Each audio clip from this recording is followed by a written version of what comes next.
Hey yo l'équipe, ravi de vous retrouver aujourd'hui pour cette nouvelle vidéo et programme du jour. Comme vous le voyez, un déballage de carton, aujourd'hui c'est un unboxing. Un unboxing d'une boutique en Belgique nommée Ants Paradise. On est donc sur une nouvelle boutique qui émerge, assez récente, et franchement ça fait plaisir de voir de nouvelles possibilités, notamment en Belgique, parce que il y en a très peu, notamment, on en connaît quelques-unes, mais franchement c'est, voilà, en termes de variété on n'a pas grand-chose, et donc franchement ça fait plaisir. Il a pour projet également de proposer plus tard des fourmis, donc ça c'est très intéressant également, mais actuellement il produit essentiellement des nids en Ytong comme vous le voyez, donc avec un emballage plutôt bien réalisé, on l'a vu dans l'envoi, je n'ai rien de cassé, rien de endommagé ou quoi que ce soit. Les colorations sont aussi en cours de travail, donc on voit ici actuellement on a 2-3 couleurs, c'est des choses qui vont évoluer forcément avec le temps. Pour l'instant, on est sur du nid classique Ytong, en général ça fonctionne bien, vous êtes nombreux à utiliser ce type de nid ou à les faire vous-même pour les placer dans des cuves notamment. Je pense également que c'est une des meilleures solutions à leur utilisation. Ceci dit, ce nid par exemple pourrait très bien convenir à des fourmis telles que des Camponotus sanctus, des Camponotus maculatus, des espèces un peu plus sèches, parce que certes je ne connais pas la composition de la coloration qui peut-être retient l'humidité en intérieur, mais l'Ytong étant vraiment très poreux, ça retient vraiment mal l'humidité, donc voilà. Certes il y a deux possibilités pour l'humidification sur cette grande pièce, mais je pense sincèrement qu'en termes d'humidité on n'aura pas grand chose à l'intérieur, du moins ça ne va pas rester longtemps, surtout s'il y a une chauffe, donc personnellement voilà. Par contre, si vous intégrez ceci à une cuve, je sais pas moi, vous avez un aquarium que vous voulez tout simplement transformer, vous placez directement le nid à l'intérieur ainsi que votre substrat, etc. Là à ce moment-là, l'humidité restera bien plus présente que si c'est en extérieur et donc, je vais dire, directement à l'air quoi, façon de parler. Cependant, il est possible que je me trompe totalement et que justement cette coloration retienne bien plus l'humidité. Je ne saurais vous dire malheureusement, mais j'ai de grands doutes là-dessus. De toute façon, c'est aussi pour ça que je suis là, on va essayer ces produits comme vous avez l'habitude, et je peux déjà vous dire aujourd'hui que je vais vous offrir un de ces nids, tout simplement parce que comme d'habitude je vous dis la vérité, je les ai reçus gratuitement, et j'ai décidé de vous en faire gagner un. Donc voilà, vous participez dans les commentaires de la manière que vous voulez, bref vous le verrez dans un instant. Ici vous voyez sur cette partie, je trouve que l'écart est très petit, donc si on choisit une espèce quand même assez large, je trouve que c'est un peu limite, donc je vais remonter l'information directement au créateur des nids, pour qu'il voie éventuellement pour agrandir un poil cet endroit, je ne sais pas. Après si c'est Maculatus, Sanctus, etc, elles passeront quoi qu'il arrive, mais voilà, c'est quand même un peu plus étriqué. Je vous parle un peu plus tard du concours. Alors, comme vous le voyez sinon, ça c'est une coloration qu'il a sorti récemment, donc on est sur un rouge très pétant, mine de rien. Les prix sont à 34,99€ pour ce grand nid, donc que ce soit en version 7 mm pour les chambres ou en version 15, le prix ne change pas. Donc ici moi je vais les tester, donc voilà, c'est quelque chose qu'on connaît. On a donc une vitre en acrylique, on a une matière première en Ytong, on a une coloration où je n'ai pas l'information d'ailleurs, je n'ai pas pensé à demander avec comment c'était coloré. Franchement pour ça je vous avoue que j'ai pas bien bossé, j'aurais dû vous donner l'information, mais je vous mettrai un commentaire épinglé éventuellement avec ce que c'est exactement. Je vous informe également que vous avez 5% sur la boutique avec le code LFG, tout simplement en majuscule. Donc voilà, je vous laisserai dans la description le lien du shop indirectement, vous pourrez aller le consulter, voir ce qui vous intéresse. Dites-vous que c'est récent, donc soyez tolérants sur le fait que il n'y a pas une grande diversité pour l'instant. Je trouve cependant que les produits sont très bien réalisés, c'est très net, très carré, franchement, et il y a divers modèles également, franchement moi ça me plaît quand même bien. Maintenant, en ce qui s'agit des prix, on est quand même à 34,99€ pour ce produit que vous avez devant les yeux. Il faut savoir que je sais que le public francophone est habitué à trouver ce type de nid un peu partout, mais généralement sans employer des boutiques vraiment déclarées ou autres, donc voilà, il n'y a pas, il n'y a pas tout ce qu'il y a à payer derrière, donc effectivement ça peut sembler un peu cher en soi, du moins c'est ce que je me dis moi. Maintenant qu'est-ce qu'il en est, combien de temps ça prend à réaliser ceci, etc. Franchement je ne saurais dire, donc je me permets pas de juger, mais je sais que certains pourraient trouver ça un peu cher pour de l'Ytong. Mis à part ça, le nid que vous allez gagner, on va le voir dans un instant. Celui-ci par contre, celui à l'image à l'instant, je vais vous le montrer tout simplement mis en place, donc il va être installé avec une colonie. Ça sera la deuxième partie de cette vidéo, vidéo très longue d'ailleurs, donc accrochez-vous, allez chercher une petite boisson, quelque chose à grignoter, peu importe ce que vous souhaitez, même si vous voulez vous enquiller une boisson un peu plus... Enfin, vous avez compris, hein. Faites ce que vous voulez, mais en tout cas, ça va être long. Mis à part ça, franchement, comme je le dis, c'est bien réalisé, hein, c'est très très net, hein, donc le travail il est vraiment bien fait, c'est très très propre. D'ailleurs, la coloration ne dégage pas d'odeur, il n'y a absolument rien qui dégage d'odeur, l'acrylique est de bonne qualité, enfin, dans l'ensemble, c'est franchement pas mal. J'attends vos retours bien entendu en commentaire, hein, à tous les sujets d'ailleurs, et dites-moi si vous passez commande, ça m'intéresse également d'avoir des retours par la suite, lorsque vous aurez reçu vos colis, voir qu'est-ce que vous en pensez, si ça vous plaît, etc. Je n'incite personne à passer à l'achat bien entendu, le but étant de vous proposer une nouvelle boutique et des nouveaux produits bien entendu.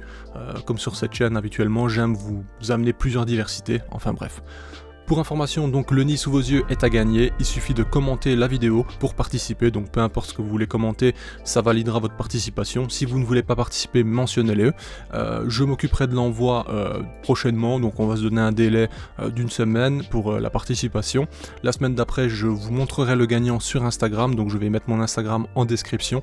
Donc je mettrai en story le gagnant, il suffira de me contacter à ce moment-là lorsque vous avez vu que vous êtes gagnant. Je mettrai bien entendu un post YouTube pour vous informer que le post Instagram est disponible, et à ce moment là je vous enverrai à mes frais donc ce nid directement via Mondial Relais si c'est possible, donc en point relais où on trouvera une solution. Voilà. Si vous êtes hors Europe, à ce moment là les frais seront à votre charge, donc c'est à dire que si vous voulez participer mais en étant au Canada, au Maroc ou quoi que ce soit, je vais bien faire l'envoi, cependant les frais seront à votre charge, donc je sais que c'est beaucoup plus coûteux et que c'est plus ennuyant également. Sur ce, bonne chance à tous et merci à Hans Paradise pour sa confiance et pour m'avoir donné l'opportunité justement de présenter ces produits. Passons maintenant à la deuxième partie de cette vidéo. On va donc mettre en place une aire de chasse que vous connaissez, que vous avez déjà vu. Aire de chasse que j'aime vraiment beaucoup, ce sont des aires de chasse en acrylique de petite taille. J'y dispose justement de l'anti-évasion parce que l'espèce qui va s'y trouver, franchement vaut mieux mettre de l'anti-évasion un peu partout.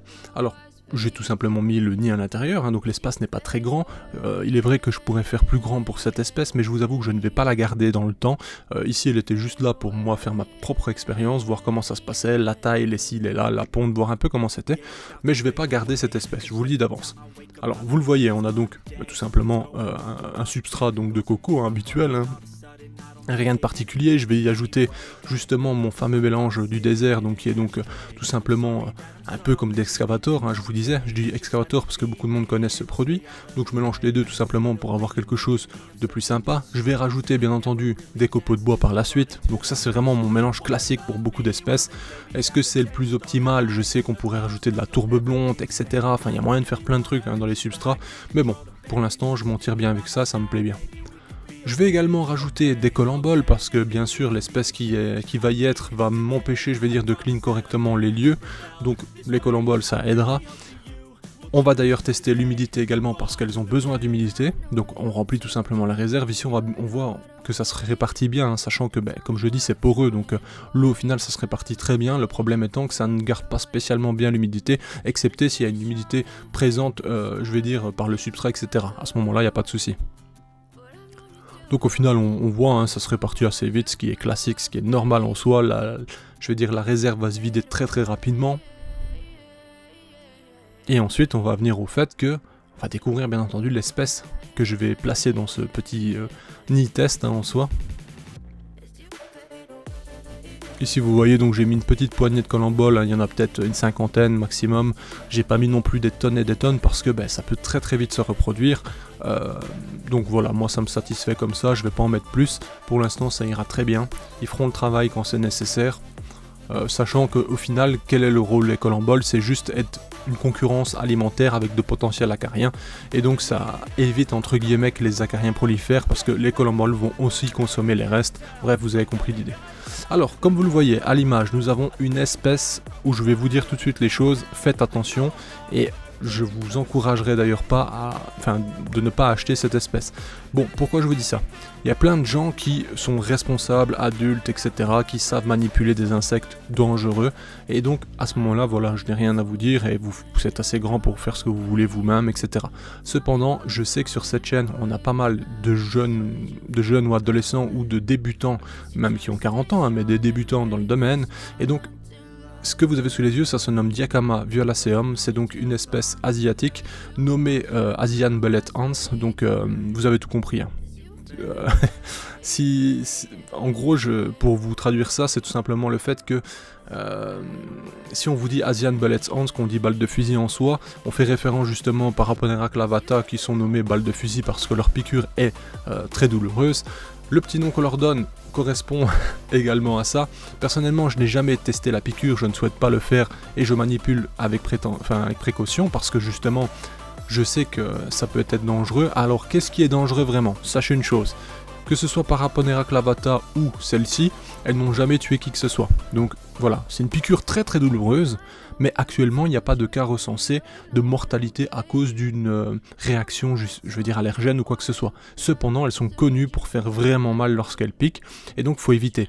Sachant que je vais vous dire autre chose, à la maison, je n'ai jamais eu d'espèce aussi agressive qu'elles. Voilà, elles sont hyper agressives. C'est vraiment une espèce qui est un peu foufou en fait. Elle saute sur tout ce qui bouge et c'est réellement agressif pour rien, je vous assure. Hein. Ça peut paraître fou, hein, mais pourtant elles sont gavées. Hein. Regardez les gastres de chacune, elles sont vraiment gavées. Hein. D'ailleurs, elles consomment un peu de tout. Hein. Je leur mets, bon, vous le savez, essentiellement les blattes, etc. C'est surtout pour nourrir le couvain. Cependant, elles s'en alimentent tout de même. Hein. Mais c'est pour nourrir en général les larves, etc. Je leur mets du liquide sucré, donc je leur mets toutes sortes de liquides. Elles se gavent directement dessus. Bref, c'est assez impressionnant. Mais sinon, il y a une agressivité chez elles qui est assez fascinante. Hein. Bon, après je sais que ça peut donner envie, hein, parce que c'est une espèce de grande taille, vous le voyez, hein. On est sur 18 mm facilement, donc c'est très très grand, c'est plutôt beau, hein, faut dire ce qui est, c'est assez séduisant comme espèce, c'est très élancé. Donc ce que je n'ai pas encore dit, c'est que c'est une espèce Gamergate, donc on a dans le tas une ouvrière qui joue donc le rôle de reine. Où est-elle? Franchement, je ne saurais vous dire. Cependant, il est possible que vous la voyez dans cette vidéo. Techniquement, on pourrait la reconnaître au niveau... vous savez, sur une reine, on a des cicatrices où se trouvaient les ailes, tout simplement. Ici, dans plus ou moins au même endroit, on pourrait apercevoir une sorte de petit point orange, plus ou moins de ce style, qui est donc un signe distinctif, justement, que c'est la Gamergate. Alors, je n'ai plus les mots exacts pour vous dire qu'est-ce que c'est exactement, mais en gros c'est ce qui permet de vous constater, de voir que celle-ci a évolué en tant que, on va dire, Gamergate. Donc bon, là c'est très approximatif ce que je vous dis, et que je m'excuse tout de suite pour d'ailleurs les mots que j'emploie, parce que je sais qu'il y en a qui grincent peut-être des dents. Mais mon but, comme je le dis, ce n'est pas de faire un article scientifique, voilà, on n'est pas là pour ça. Cependant, il faut quand même faire attention à tout ce qu'on dit, dans le sens où c'est bien d'informer les gens, mais il faut le faire correctement. Faut pas détourner les noms, les ci, les là, mais bon. Excusez-moi. Mis à part ça, franchement, faut dire ce qu'il y a, hein, c'est quand même assez stylé, mais je vous avoue que c'est une espèce qui fait quand même réfléchir, dans le sens où on se dit, bon, à tout moment, voilà, avec leur agressivité, elles peuvent piquer. Et quand j'entends agressivité, je vais amener des précisions là-dessus, parce que certains peuvent se dire, elles ont pas l'air agressives ou quoi que ce soit. En fait, lorsqu'elles sentent votre présence, ou que vous manipulez, ou que vous déposez des insectes, ou peu importe, elles sont vraiment agressives dans le sens où elles partent n'importe où, elles essayent de mordre immédiatement, contrairement à d'autres espèces qui vont vous grimper dessus et qui ne chercheront peut-être même pas à vous mordre, vous piquer, quoi.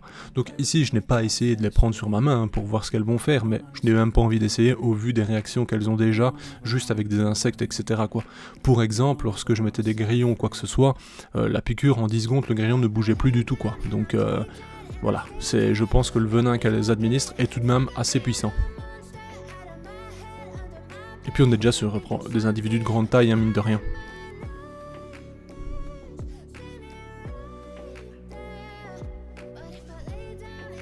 C'est quand même impressionnant comme espèce, hein, on va pas se mentir. Alors justement, je me suis dit, c'est l'occasion d'essayer le nid de Ants Paradise. Il rentrait parfaitement dans l'aire de chasse, donc ce que j'ai fait, c'est que j'ai fait rentrer tout le monde dans leur tube provisoire. Ensuite, j'ai bouché celui-ci, j'ai nettoyé l'aire de chasse, j'ai mis le substrat, j'ai remis le nid, etc. Bref, je vous ai préparé un petit setup vite fait, bien fait, pour vous montrer au final que ça peut être utilisé dans de ce style, quoi, tout simplement, et que maintenant on verra comment ça évolue, si elle rentre tout à l'intérieur, combien de temps ça prendra, etc. Je vous donnerai des nouvelles, et je vous mettrai d'ailleurs une story Instagram peu de temps après pour vous montrer comment ça a évolué, si elles sont bien rentrées dedans. Ça nous permettra également de voir correctement le couvain. Donc ce qui est aussi un peu délicat avec ce type d'espèce, c'est quand vous achetez une fondation, une petite colonie de Diacama, 80% du temps, les vendeurs ne savent pas vous dire où est la Gamergate, si elle est vraiment présente dedans, s'il y en a une, etc. Donc voilà, c'est un peu un achat à l'aveugle en général. Le couvain est réconfortant dans l'idée parce que ça nous permet de nous dire, bah ok, il y a bien un individu qui a pondu, est-ce que maintenant ça va devenir des mâles ou pas? Bon, ça c'est une autre question. Je ne sais pas si des pontes aussi massives que celle-ci serait vraiment pour une ouvrière non fécondée, enfin aucune idée, donc voilà, c'est toujours un peu l'interrogation à leur sujet. Cependant, si on cherche bien, on peut trouver la Gamergate dans le tas, mais je vous avoue que durant l'enregistrement de cette vidéo, il y a plus ou moins 1 heure de rush, je l'ai pas vu personnellement quoi. Et même sur le PC, durant les enregistrements, j'ai pas pris le temps de regarder vraiment en gros plan, parce que durant le montage, si vous n'êtes pas au courant, ben, mon écran c'est plus ou moins, allez, pour la vidéo, il y a peut-être 1/5 de l'écran qui me permet de voir vraiment les images que j'ai enregistrées, donc n'utilisant pas, la totalité de l'image, bah, je n'ai pas le temps non plus de voir au détail. Donc ça se trouve dans la vidéo, certains d'entre vous la verront et me diront, bah tiens, timecode 16 minutes 43, bah voilà, on voit la Gamergate. Mais franchement, si vous la trouvez, bah, félicitations et ça m'aidera grandement parce que moi, je n'ai aucune idée d'où elle se trouve et je ne l'ai pas spécialement vue. Cependant, ce que je peux vous dire, c'est quand même rassurant, ça a pondu très très rapidement. Dans le temps, on voit ces œufs en forme de petites barrettes, hein, j'aime dire ça comme ça, c'est assez spécial. Et j'en ai au moins, sincèrement, quand elles sont réunies, au moins une cinquantaine, si ce n'est plus, donc c'est très rassurant. Sachant que j'avais reçu cette fondation colonie, on va dire, avec une dizaine de cocons, mais que malheureusement ceux-ci...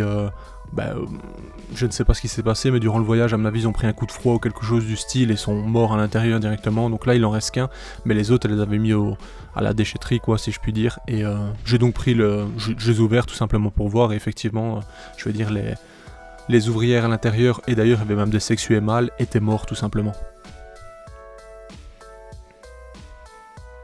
Comme vous le voyez, c'est quand même assez gracieux, hein, mine de rien. Si on enlève le côté dangereux dans le sens très acharné, très énervé, toujours à vouloir piquer, c'est quand même plutôt stylé. Hein. Alors, je ne me suis pas amusé à vous montrer en vidéo à quel point elles étaient énervées, mais en tout cas, c'est vraiment le cas. Hein. Bon, maintenant, ça se trouve, j'aurais pris le temps d'enregistrer, elles auraient prouvé le contraire en montrant qu'elles étaient très tranquilles, mais là, elles sont aussi en mode découverte. Vu qu'il y a un nouveau substrat qui a absolument tout qu'à changer dans leur aire de chasse, ben pour elles, elles sont un peu perturbées. Le temps qu'elles se mettent bien dans leur environnement, ça prendra un petit peu de temps, j'imagine.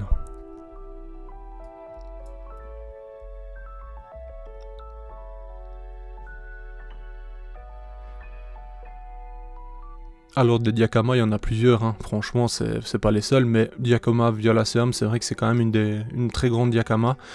On a également des Rugosom qui sont très connus, mais nettement plus petites. Et d'ailleurs, dans la vidéo précédente que je vous ai montré vis-à-vis des Camponotus, hein, certains m'ont fait remarquer qu'elles ressemblaient à des Diacama Rugosom, et c'est vrai que les ouvrières, donc or major, etc., c'est vrai qu'il y a une forte ressemblance avec des Diacama, c'est assez perturbant même, si vous connaissez les deux espèces. Si pas, je vous invite à regarder la vidéo précédente, vous allez vous dire, effectivement, on dirait vraiment des Diacama plus petites, quoi. Mais en fait, c'est juste la coloration et l'aspect en soi qui donne cette impression.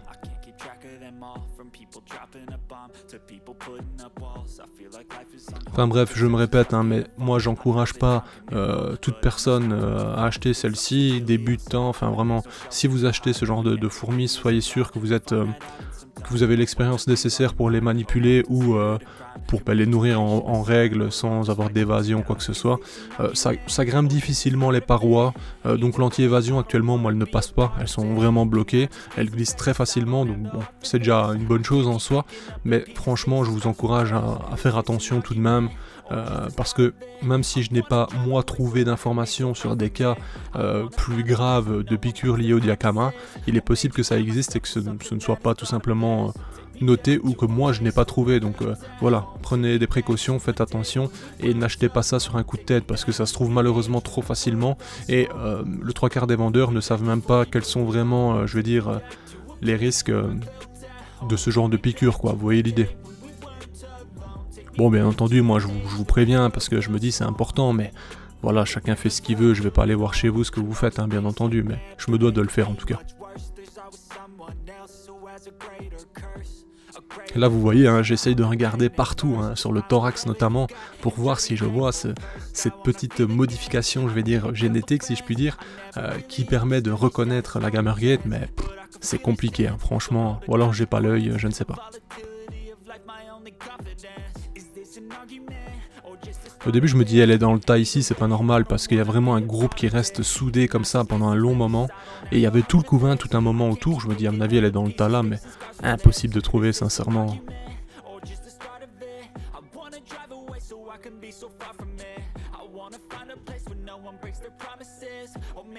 Enfin voilà, n'oubliez pas pour le concours, dans tous les cas, vous mettez un commentaire, c'est qui souhaite participer avec ce que vous voulez, hein, soyez, mettez un peu d'originalité dans vos commentaires ou participez tout simplement au contenu de la vidéo, donnez-moi vos avis également, ou pour les plus fainéants, écrivez je participe, ça c'est le grand classique des gens qui s'en foutent et qui sont là que pour les commentaires, enfin que pour les gains, mais bon, ça fait partie du jeu, personnellement, je ne prive personne, mais je souhaite sincèrement que ce soit une personne habituée de la chaîne qui gagne tout de même.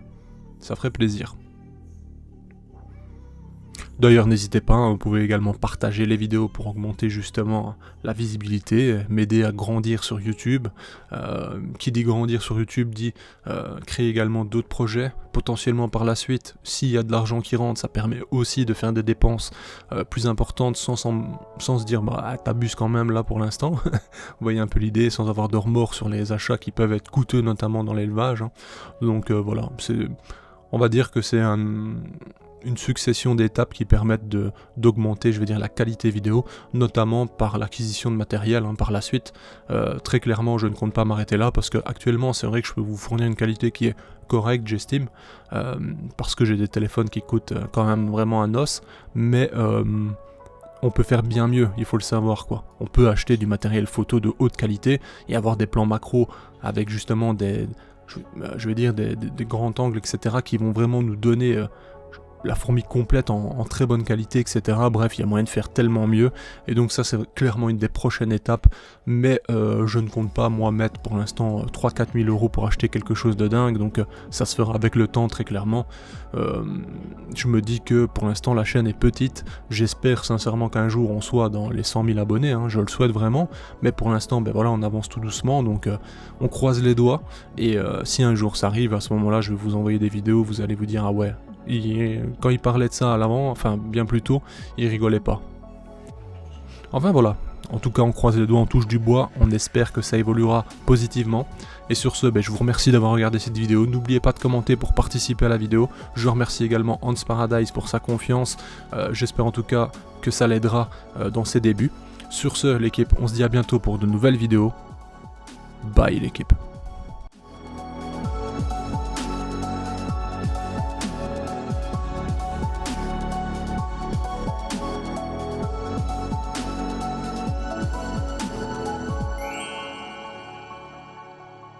Hey, si toi aussi tu as apprécié la vidéo, n'oublie pas de t'abonner, de laisser un like, voire un commentaire, ou même de nous suivre sur les réseaux. Merci et à bientôt l'équipe.